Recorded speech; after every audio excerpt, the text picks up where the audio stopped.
waxaan idiin sheegayaa ama aan idinla socodsiinayaa hiiraan nabadgelyo lagu talagalay weligiis ma yeelan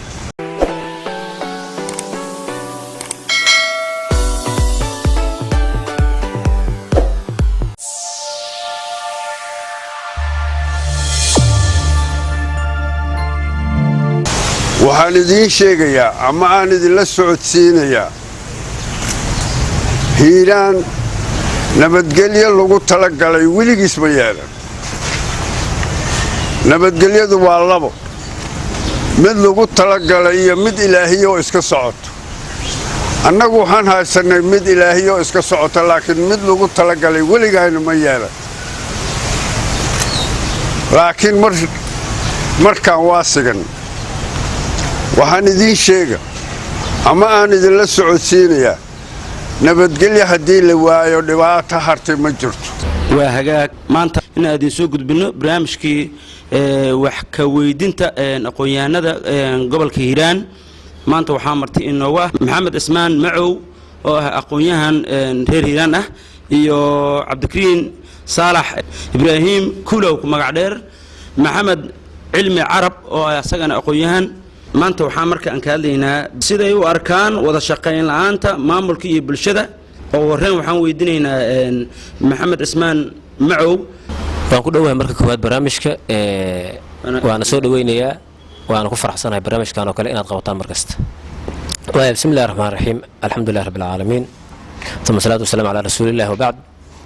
aniga aragtidayda waxaan u arkaa wada shaqayn la'aanta ka dhex jirta maamulka gobolka Hiiraan kan degmada Beledweyne iyo bulshada ku nool gobolka Hiiraan gaar ahaan magaalada Beledweyne waxaan u arkaa wada shaqayn la'aantaas inay ku timid isfaham la'aan iyo bulshada oo aan si dhab ah inta meel isugu timaad aan u wada hadlin oo loo kala sheekeeyay oo midba midka kale eedaynayo ra'yigayga saasaan u arkaa maamulada waxaa jira hadda degan dhaqaalahooda iyo nidaamkooda iyo wuxuu u degan yahay walow laga yaabo in doorashadii rasmiga ah qaarkood oo qof iyo cod ah inaysan weli ka dhicin waxaan rabnaa kaliya say wax looga hagaagan markaan leenahay waxaan ku qasbannahay marka xaqiiqada toos inaan abaarno oo aan abaarno barta cilada ay ka jirto waxaan isla qirnay in saaxiibkii Cabdikariin uu ila qiray in magaalada sidii la rabay shaqadii مثلا magaalada Beledweyne oo kale wax canshuur laga qaado male gudaha cashuurta gudaha ma shaqeyso taas waxay sababtay marka magaaladii bulaacad badan ay dhex taalo wasaq badan inay taalo qashin badan inuu meelaha yaalo dhibaatooyin badan oo isbitaalkii dawo lahayn waxyaabo badan inay jiraan dhibaatooyin magaaladan intaan la eg hal bidamis miyaan caaw guri hadduu gubto indhahan ka wada fiirsanayna dhammaanteen waxaan leenahay guriga gubtay waa soo baxaynaa waa daawanayna kaliya hooyada magaalada koonaheeda caawa laga yaabo in xanuun uu ku qabsado ambalaasidii aan dir lahayn wixii dhan ma haysan maxaa sababay marka waxaas isku xirnaan la'aan inay sababtay waa u jeednaa laakiin maxaa sabab dhaqaalaha daadan hayn adduunka dhaqaalaha daadan hayn wax ma wadi kartid dhaqaalihi seel u helaa marka ma waxaan sugnaa hay-ada markasta dhaqaalana siiya lacag dadkood hay-ada dadkooda inta cashuuro ka aruuri dad wadan inta dadkiisa cashuuro ka aruuri cashuurtiisa anagu wax nasiima sugayna may teena waa inaan qaadnaa say ku qaadayna marka jawi isfaham waa in la abuuraa marka jawi isfaham in la abuuro oo bulshada laga qayb geliyo maamulka uuna asaga isku koobin uuna dhin aniga maamul ah halkaygaan jooga idinkan shacabaatiin halkiina jooga shaqadiina qabsada anigana halkaygaan deganaana taas suurtagal ma wacyigelin la abuuro oo dadka dowladnimada iyo nidaamka dantooda inay tahay laga dhaadhiciyo maamulka dadka inuu ka dhaadhiciyo gaarsiiyo wacyigeliyo jawi isfaham u abuuro transparent ula yimaado oo yiraahdo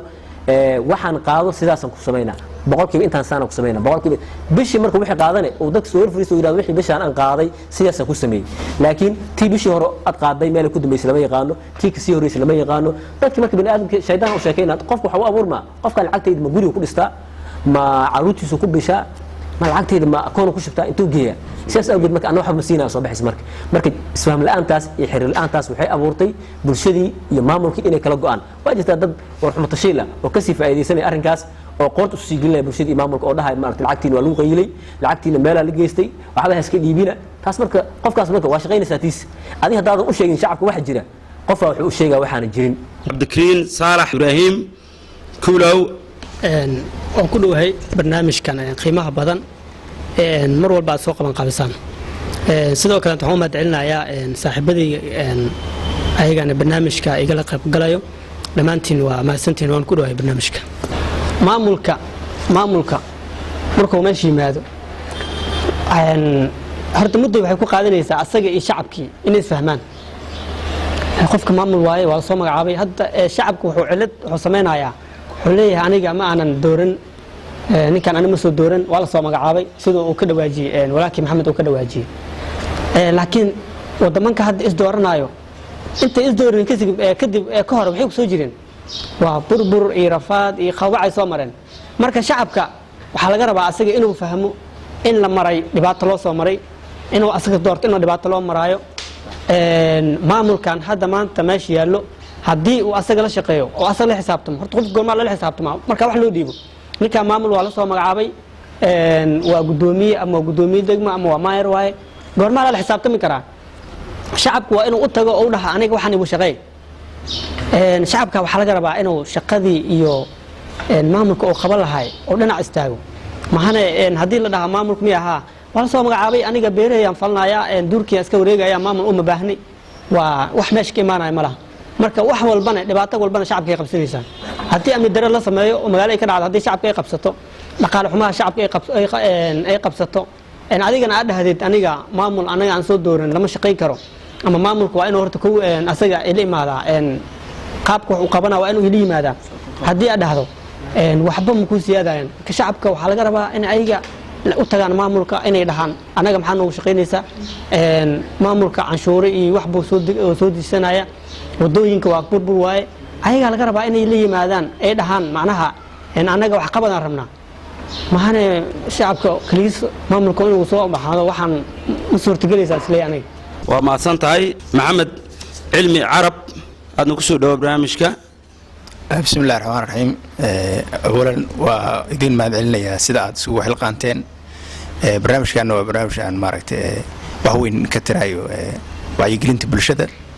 مركا وكله مع السنة إن شاء الله وما صنتها لما أستاذك إيو صاحبك وهي موجيين ماركت الريموت نبقى هو جري كهالين ولتابع كرو لما نعبو ماركت وهي كهالين الريموت جرو معقول ولغاتينا laakiin waxa aniga ila muhiimsan wax kasta markii la bilaabo waxa la rabaa in asaas wanaagsan lagu bilaabo meesha waxa aniga aan dhaliisha aan qabo waxay tahay asaaskii wanaagsanay ayaana wali bilaaban asaaskii wanaagsanay intii laga helayo asaaskii wanaagsan maxaan u jeedaa marka waxaan u jeedaa asaas wanaagsan waxaan u jeedaa wax kala ma ahan dadka markii la dooranayo in horta yaa shaqadan ku haboon yaa waxaan qabo karo haddii cid walba oo jagadoon ah wax loo dhiibaa carqaladaha hadda jira ka imaanayso marka waxa loo baahan yahay in loo fiiriyaa aqoontiisa qofka waayo aragnimadiisa xilkasnimadiisa alla ka cabsigiisa shuruudo badan oo loo baahan yahay bulsho markii wax laga qabto ama recovery marka wadan soo sameeynayo shuruudo badan oo marka ugu horeey in laga heshiiyo u baahan jiro waxa muuqata hadda marka waxay tahay عند الرأي أيه هذا تعلم موجي ما وجدنا قاب لو تحقلنا يا ماشان كوهبون يا وحن ودي كرو يا قانوله يا ودي كرو يا وحكده كرو محومك كبدلية هذا الكيس معنا والبا شلكي وحقصي بريوة جوجا يا لا حساب تمرت عد والبا يا معناها يوقف كامر قاته ويوقف كامر قاته ما بلبا نول بجاكده والله كان أنتوا جوجا أيوه وحو دردري كرا دردرا markuu ka tagana cid wax u qabsata ma leh ilaa la helayo marka wada xisaabtan dhab ah yaa ku haboon meeshan consequence qofku hadduu wax qaldo maxaa dhibaha u imaanayo xisaabtanka noocaas inta ku imaanayo macnaha lama horumari karo marka waxaan qabaa in la bilaabo isla xisaabtan in la bilaabo muhiimaddu intaas in laga soo qabtaan qabaa hadii